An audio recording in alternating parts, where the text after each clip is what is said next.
Good morning. Welcome to the Point. It has been a very busy week in politics, particularly for the middle of summer, from Washington to Lansing to right here in West Michigan. And that's where we began. The focus, the Grand Rapids Home for Veterans. Michigan's Attorney General Bill Schuette says that there are a number of former employees there who are being charged because they didn't do what he thinks they should have when they were working there. That's where our conversation starts with the Attorney General. In this past week, there were a number of charges that were called for on your part relating to the Grand Rapids Home for Veterans. Now, we know that this facility has long been a focus of attention for not just this administration, but the prior administration. We know the big change is coming because the legislature has changed the way this home is going to operate and perhaps multiple homes around the state. All of that's already in motion, but you're still looking at what has happened in years past. A lot of complaints that have come through our newsroom. I can only imagine how many have come to your office. Tell me what your judgment was as you looked into this. You know, I'm fresh from the commissioning of the Gerald R. Ford carrier. You and I were there together, and to see sailors whose one mission is to preserve and protect and defend our freedoms. And then I thought about my 98-year-old father-in-law, who was a P-38 fighter pilot in World War II, still living. And then I thought about these veterans at the Home for Veterans here in Grand Rapids. And every veteran needs to be treated with dignity and respect. And if that fails to come to that level of care that is required of anybody, and there are violations of the law, then we send a message that that's unacceptable. So that's why I filed 11 charges against 11 people. They falsified records, failed to really perform bed checks and fall checks, and failed to deliver the proper standard of care by falsifying records. That's the allegations that we filed. And that's what went through my mind in the sense of, okay, every veteran in America who's kept us free, they need to have the proper standard of care. It fell down in this instance, and that's why I filed these charges. As a point of clarification, I just want to point out that these homes are operated by the state of Michigan. We've all heard about the VA problems. Correct. This is the state of Michigan. Right. So this is the state of Michigan, and this is the state's purview. And the complaints in the 20 plus years that I have been covering news and politics in this area, the complaints are continual, and understanding that people are very concerned about their loved ones. But in this case, you have found serious enough violations to take this to court. That's right. And in the course of the duty and responsibility of these 11 people, you're supposed to go to a room and make a check on the room, and maybe it's a fall check, what have you, monitoring whether someone's in bed or not, and they don't want to put that person's life in peril. And we found that only in 43% of the instances were these bed checks done, and only in 33% of these instances were the fall checks reviewed. There was phoning, checking off on the clipboard as you went through the hallways, and that's unacceptable, and that violates Michigan law. And we sent a very clear message that that's unacceptable. I'm not going to put up with it. Those are the charges we filed, and it's all about the responsibility that we have to veterans who've served our nation so nobly. Without talking about any further investigation that might be going on, does the responsibility end at that level, or are there people above that should have been making sure that they were doing what they were doing? We filed the charges against these people. We look at the evidence. It was a comprehensive investigation done for over a year, and when the elements of a crime and the jury instructions, the evidence we have, and the statute come together, like any other investigation, we file these charges. And we always leave the door open for if new evidence comes our way, then we'll review it just like any solid investigation should in any instance. Let's talk about another case that could be considered similar in that the men and women at our veterans home are usually in a very vulnerable situation. Mm-hmm. Same is true for people who are unemployed and who are seeking to get some kind of recompense or some kind of help. In the state of Michigan, we have seen a lot of problems with the application of that and people who have been asked to pay back money and do a number of things. Mm-hmm. Give me your take on where we are there, because this is still plaguing a lot of folks in Michigan. You know, the same thing that goes through, I think, your mind, a viewer's mind, my mind on these the problems of the veterans' home, when you know how valiant veterans served, is the same thing of those who are in our system of law in terms of unemployment compensation. When someone is deserving of receiving, trying to get them through a tough period of time, and when the system kicks you out wrongly, that's frustrating. And the fact is, there are obviously problems with the unemployment insurance system. We ought to just work through this, solve the problem. You know, most of the time, it's better to solve the problem instead of going to court, right? We ought to fix this and solve the problem and make sure those who should have been receiving honest, proper compensation for being laid off, out of work, let's make sure that's done right. And how do you do that? I mean, it's a case-by-case study, I assume. Well, yes, and that means that each party on any lawsuit have to sit down, you know, turn off the phones, turn off the mics, and try to get down to business. And how do we solve this problem for the dignity of everybody involved and for the smooth operation of government? That's how it's done, in my opinion. When you take a look overall at where we are in the state, over the past 6 years, Republicans have been in control of every lever of government. And once again, just recently, a budget was passed over in the State House and State Senate and signed by the governor. Mm-hmm. Give me your overall take of where we are. You've been around this process for a long time at a lot of different levels, but you know how it works at the state. You were there in the legislative part of that. Is state government performing where it should be? Well, you know what? 7 years ago, we were at the bottom of the heap, as Sinatra would say. And we've come such a long way because we have a strong Republican team. And the real question is, how do we go higher? What's the future of Michigan going to be like? And that's my focus in terms of where Michigan should go in terms of jobs, paychecks, education change, winning the race to mobility, where the computers on wheels will be designed, built, manufactured, and researched. That's the focus, and I think that's really everybody's focus as we move into the months ahead. When we move into those months ahead, and I don't want to get too far ahead of ourselves, but everybody speculates about what's going to happen in next year's race for governor, and who's going to be there, who's going to be in the primary. Democrats increasingly seem to have fewer and fewer big names that are running out there, but there's still a lot of people that are lining up. Nothing is official, but can we assume that we are going to hear more about you and your vision of the future as we move into next year? Well, I'm hoping so, and I want to be part of the mosaic of Michigan's future. I want to be part of the conversation.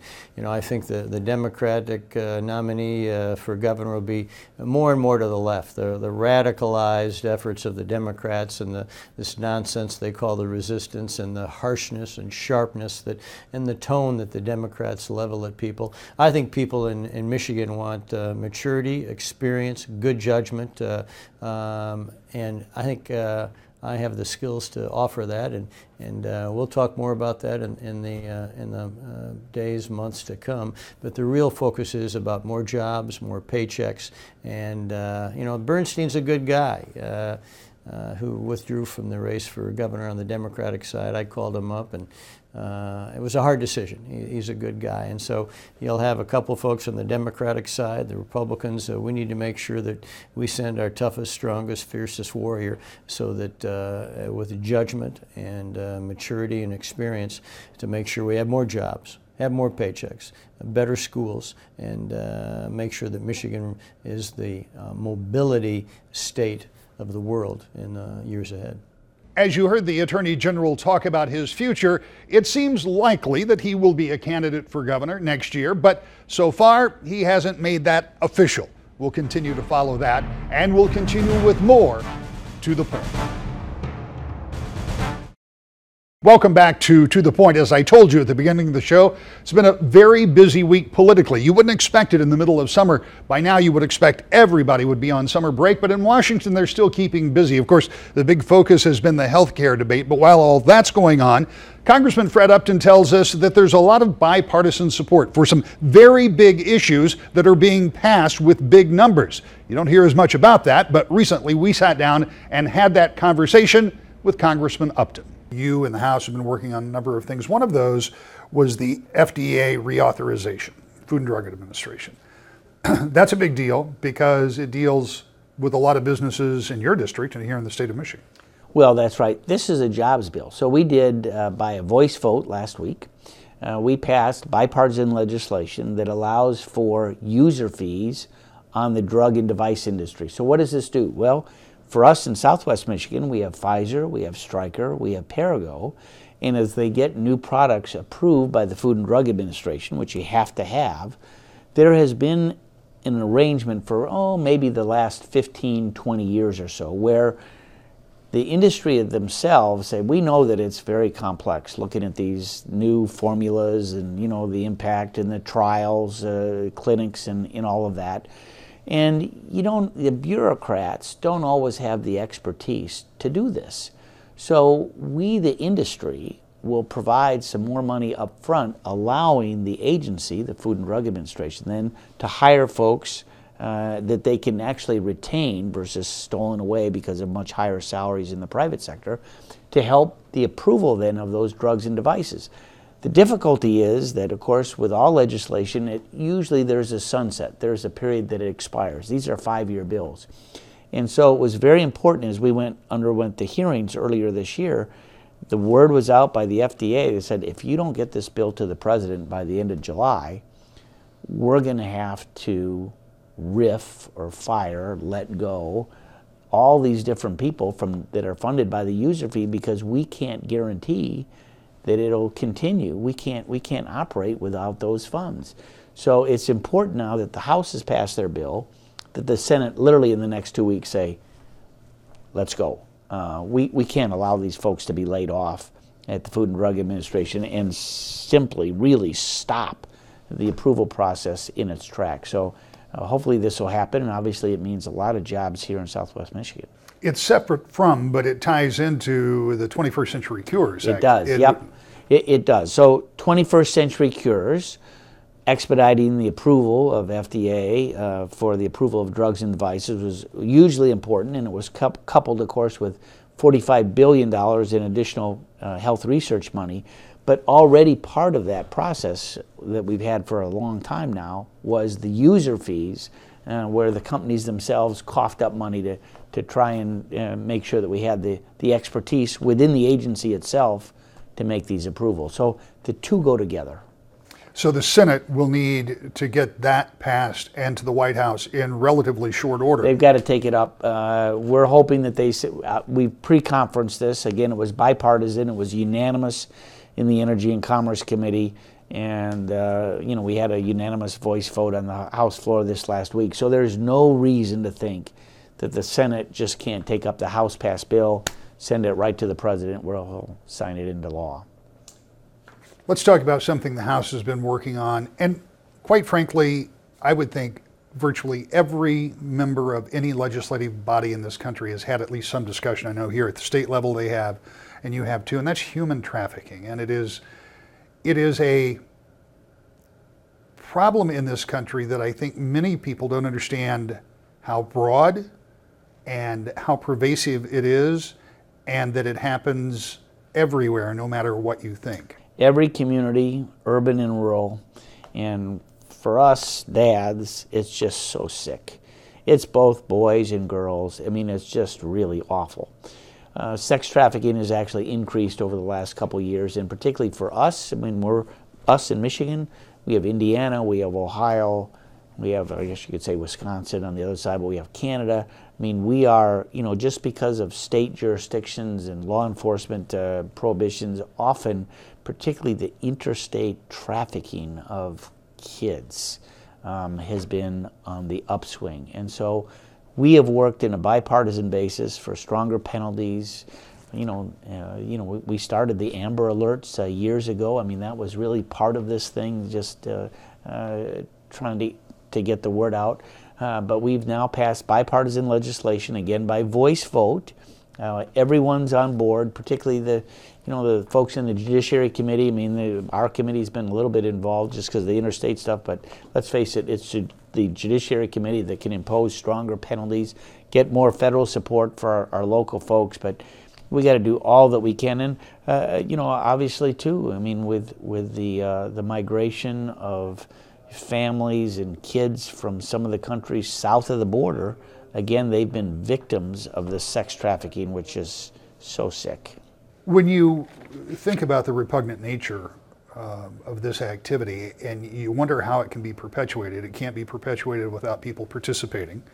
And so I know that around the time that the Super Bowl was here in Detroit, that there was a big push, and the numbers were staggering, the number of people that were arrested, both those who were soliciting and those who were the customers. And how do you, I mean, I know you're not law enforcement, and you can't just legislate away a problem like that, but how do we as a society take a more critical look at some of these things that are going on? Well, a lot of this is drugs too. I mean, the pimps, they're using these folks to get money, to buy their drugs, to get into the community. And it's, a lot of it's awareness. A lot of it is, as soon as somebody, when we see the news, on TV about a missing kid somewhere, whether it be a young teen or a younger kid, that search starts right away. And credit to the news media, you guys, especially when you get those words out, and we're able to save some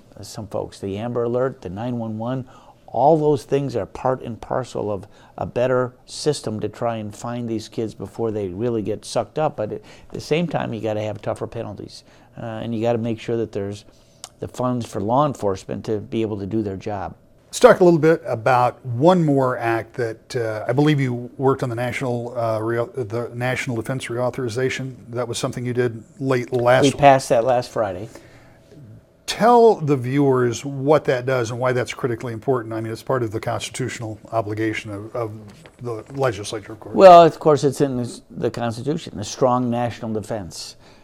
We passed a major bill with very few people voting no against, overwhelmingly. I want to say almost 400 votes in the House on Friday last week.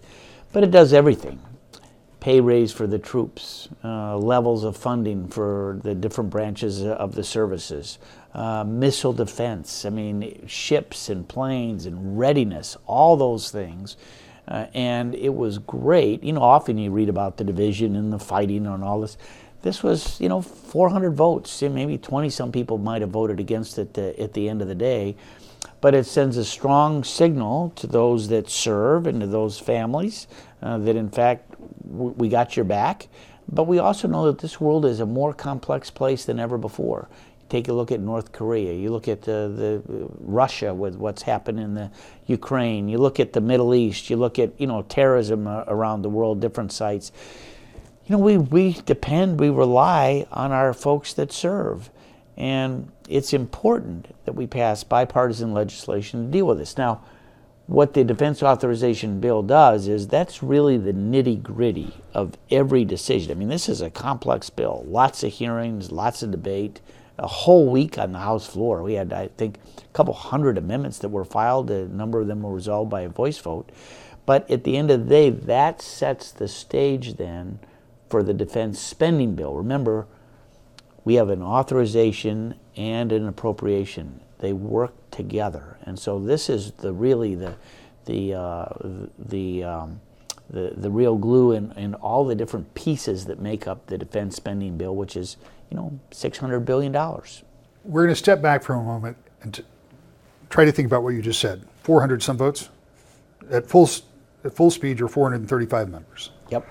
And so when you have something that is as big and spends as much money as defense authorization, and you get that kind of overwhelming bipartisan support, what should we take away from that when all we hear are divisions in Washington, when in fact, arguably one of the most important bills that you'll deal with this year, certainly among the top 10, I would think, was overwhelmingly bipartisan?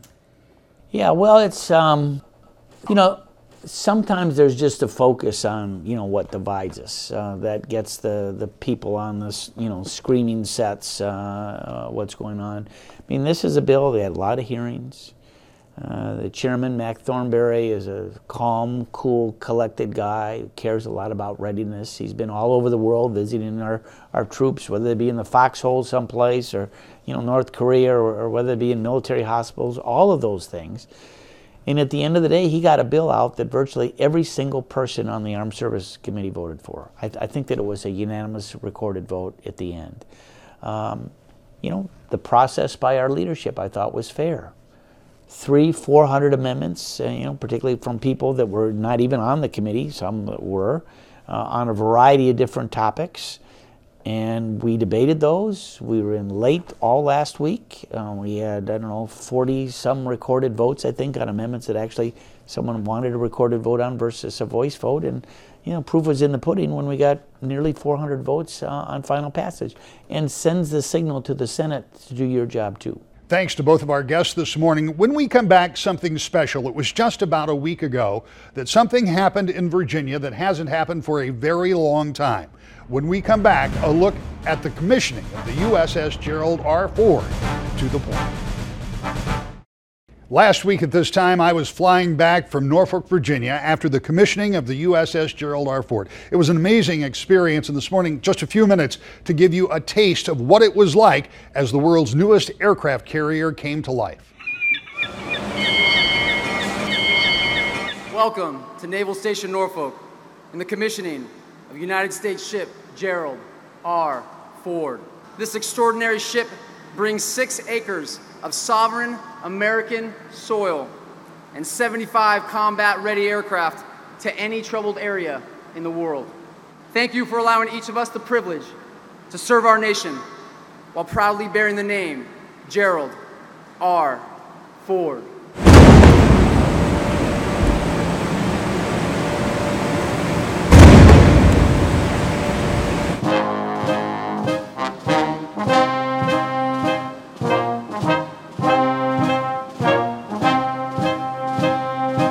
Father would be very proud. Mr. President, one of your predecessors famously remarked, "Speak softly and carry a big stick." We offer you, sir, a big stick.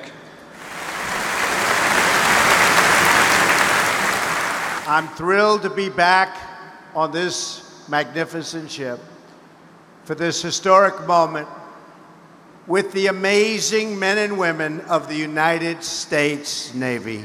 For the rest of your lives, you'll be able to tell your friends and family that you served on the greatest ship in the United States Navy, and in my opinion, on the greatest ship anywhere in the world.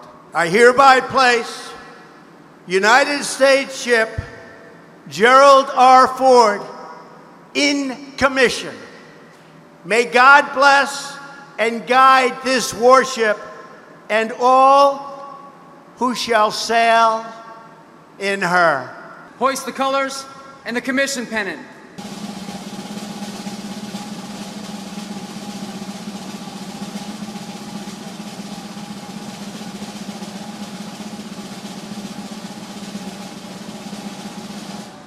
Captain, the colors and the commission pennant are flying over United States ship Gerald R. Ford.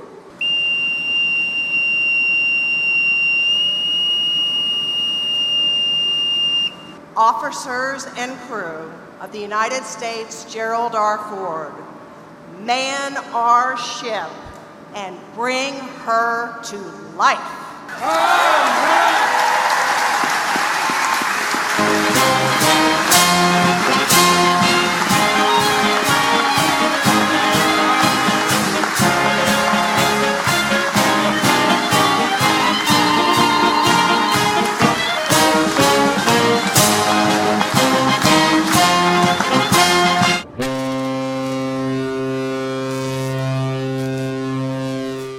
The USS Gerald R. Ford and the Ford class of carriers will be on the seas, perhaps into the 2100s. Thanks for joining us this morning. Hope you do it every Sunday morning at 10 o'clock on Wood TV 8 for To The Point.